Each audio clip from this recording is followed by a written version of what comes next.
Hi. So, I think some of my shortest poems have the most to talk about for some reason. I don't know why. I think because I try to condense so much thought into a small space. But this poem is called Intermissions, and it's for Barnegat Poetry Society prompt this month is to take a passage from anything, a poem, a song, a writing, box top of advertisement or something, and something that inspires you.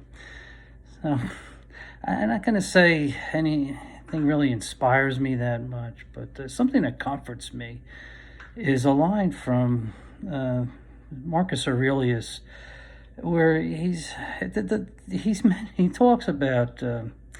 Consider what Crates said, even of such a one as Xenocrates. And what inspires me is that nobody knows what Crates said, even of such a one as Xenocrates. Marcus Aurelius knew what he was talking about. He had a quote that he had probably studied, in his study with his tutor in Stoicism or cynicism or any of the other philosophies that he was studying. But the actual quote has been lost to history.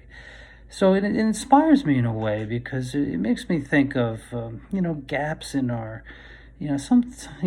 memory can be a curse sometimes, and forgetfulness can be a benefit to us because some things we don't want to remember them or think about them as very much anyway. So some things that are lost to us, are not really no big deal, and in a way, if something's important enough, if we'll remember it or we'll be remembered for it. And hopefully, some things we think are terrible at the time, maybe they're not that big of a deal and we won't be remembered for them. And so we always get this word prompt. We get a prompt and then we get a list of words, and it's like a bonus. If you can use 3 of the words, on this list of 30, 40 words, then, you get extra credit, extra credit. So which is fun. So sometimes I try to sneak some in, but I've never really work with them until I already have a piece. But this month was funny because right in a row, there were the words broken, child, and posse. And I said, wouldn't that have been a great name for a punk band back in the 80s or something like that? So it made me think of, the punk era. Really, that was, the 70s. By the 80s, it was almost passé. And but I was thinking, I didn't see punk bands in concerts in the 70s. But it made me think of going to see Public Image Limited at Rutgers in 1984, and I actually looked up. I found an old ticket stub on the internet, a ticket, not a stub. But it was just a printed it was like on almost like a business card stock, and it said Public Image Limited with special guest. How'd you like to be remembered in history as with special guest? It was November 5th, 1984. It took some digging. I had to do some research to find out who the special guest was. The band was Pale Face of Youth, which is funny considering that my fake band in this poem is going to be Broken Child Posse. Pale Face of Youth. Who ever heard of this band, really? And who thinks of them today? So in a sense, I've listened to a couple of their songs on YouTube, or not much to listen to. They were okay. They were rock and roll band, really, But so anyways, I thought about, so I was thinking of, there's some embarrassing stuff when you're young, and you go to a concert like Public Image Limited, and Johnny Rotten, he spit on the audience, and luckily I was out of range of that. But in the poem, I talk about someone, as from the perspective of someone who maybe I'll get spit on today, like college. Well, wouldn't that be great? I said I got spit on by Johnny Rotten, and I'm like, what the fuck is that? So anyway, that's in the poem. But I'm thinking, when Johnny Rotten or Johnny Lydon, right, was spitting on people, in the Sex Pistols, from the Sex, being the Sex Pistols, it was an artistic statement, almost like when Pete Townsend was smashing guitars in the '60s, or the early '70s, right? Smashing guitars with the Who. Ooh, wow! What an artistic thing to do. Anyone that came after and smashed stuff, a follower. And so when Johnny Rotten was spitting on people in the punk era, it was an artistic statement.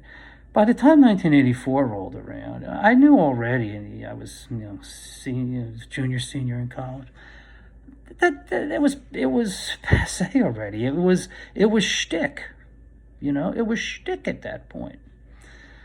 So anyway, he was a clown. I've looked into him a little bit more over the years, and there's more. He's got more substance than that. But needless to say, he did become an American citizen, believe it or not. And he said he voted for Obama, and then he said he was a Trumper when Trump was running against Biden. So there's a strike against him for history. But anyway, this poem is called Intermissions, and there's a stanza, 2 7-line stanzas. It's by no means a sonnet, by no means. It just happens to be 14 lines broken up into 2 stanzas. The first one is counting by ones. And when you're young, you count by ones. When I'm 15, I'll be in high school. When I'm 16, I'll get my permit. When I'm 17, I'll get my license. When I'm 18, I can drink. At that time, grandfather, before they changed the law in New Jersey anyway, and so forth. But when you're older, you're counting by tens. You look back now to being nearing 60 years old, right?